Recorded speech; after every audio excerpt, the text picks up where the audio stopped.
নারকেল তেল খাওয়াটা শরীরের জন্য ক্ষতিকর। দর্শক মণ্ডলী, সাম্প্রতিক সময়ে বাংলাদেশের এবং আমেরিকারও একজন ডাক্তার তারা নারকেল তেল খাওয়াটা উদ্বুদ্ধ করছেন মানুষকে। এটা ভীষণভাবে ক্ষতিকর। আজ সেটা নিয়ে কথা বলবো।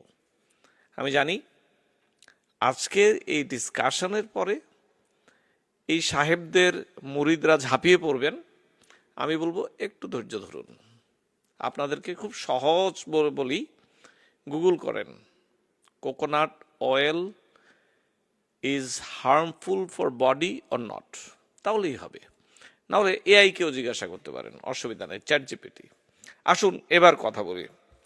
কোকোনাট অয়েল বিশ্বে শ্রীলঙ্কা বা সাউথ ইন্ডিয়া ছাড়া খুব কম দেশে এইভাবে ব্যবহার হয় যেভাবে আমরা খেতে উদ্বুদ্ধ করছি।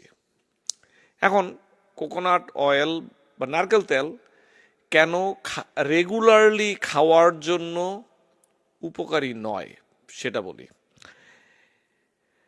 এটিতে প্রায় ৮০ থেকে ৯০% স্যাচুরেটেড ফ্যাট বা সম্পৃক্ত চর্বি থাকে, অর্থাৎ চর্বির মধ্যেও সবচেয়ে খারাপ চর্বিটা থাকে নারকেল তেলে, যেটা আমরা খাওয়াতে যোগ করি সেটা। ত্বকে দিলে কোনো অসুবিধা নেই। এখন যখন আপনি এটা রান্নায় রেগুলারলি ব্যবহার করবেন, শ্রীলঙ্কান এবং সাউথ ইন্ডিয়ানদের কথা আমি শেষে বলবো। এটাতে সম্পৃক্ত চর্বি থাকে যেটা শরীরে গিয়ে এলডিএল কোলেস্টেরল বা বাজে কোলেস্টেরল বাড়িয়ে দেয়, যার কারণে শরীরে রক্ত জমাট বাঁধে, হৃদরোগের সম্ভাবনা বহুগুণে বাড়িয়ে দেয়। এরপর যখন রান্না করবেন বারবার এটার একটা হিটিং পয়েন্টটা অনেক উপরে, তার মানে যেই খাবারটা আপনি রান্না করছেন, ধরুন ১০৪ ডিগ্রি টেম্পারেচারে আধা ঘন্টা রান্না করতে হয়, সেখানে দেখা যায় যে এটা রান্না করতে প্রায় ১৫০-৬০ ডিগ্রিতে তাপমাত্রাতে যেতে হয়, যার কারণে খাদ্যের যে খাদ্য উপাদান আছে সেগুলো নষ্ট হবার পথে।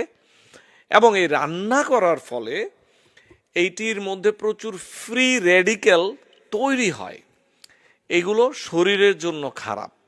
এই ফ্রি রেডিক্যাল নামক বস্তুগুলা রক্তে গিয়ে প্রচুর প্রদাহ করে শরীরে প্রতিটা অঙ্গে এবং ড্যামেজ করে এটার কারণে। Very important, very important. তারপরেও এইটির মধ্যে প্রচুর ক্যালোরি থাকে, এত ক্যালোরি শরীর নিতে পারে না। প্রতি একটি ছোট চা চামচে প্রায় ১২০ ক্যালোরি থাকে। একটি সোডাতে ২৫০ ক্যালোরি, আর এখানে আপনি খেয়ে ফেললেন ১২০ ক্যালোরি। দেখুন, আর এই ১ চা চামচ দিয়ে রান্না হয় না, কিন্তু ৮-১০ চা চামচ দিতে হয়। তারপর আসুন ডাক্তার মশাই যিনি দেখাচ্ছেন যে অর্গ্যানিক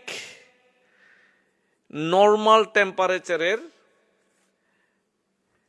নারকেল তেল, ঠিক আছে, সেটারও একই কথা। বাজে কোলেস্টেরল শরীরে বাড়িয়ে দেবে, হৃদরোগের ঝুঁকি বাড়িয়ে দেয়, ক্যালোরি বাড়ছে শরীরে। এবং এটা যে বলে তারা ডিটক্সিফিকেশন করছে শরীরকে, মিথ্যে কথা। শ্রীলঙ্কায় দেখা গিয়েছে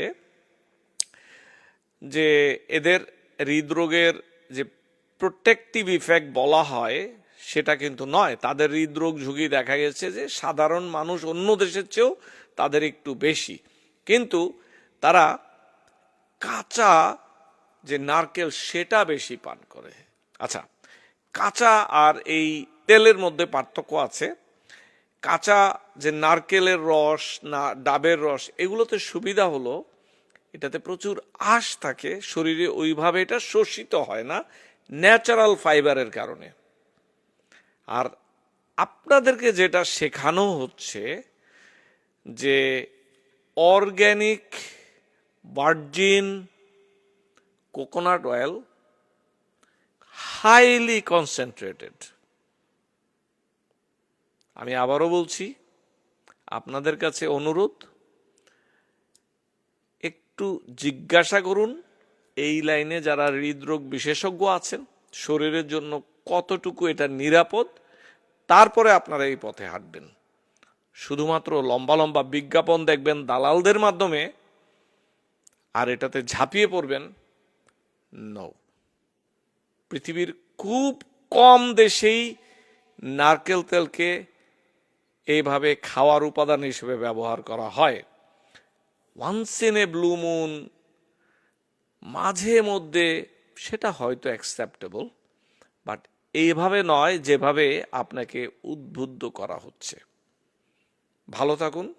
doctor Ferdous Khondokar, New York থেকে। আসসালামু আলাইকুম।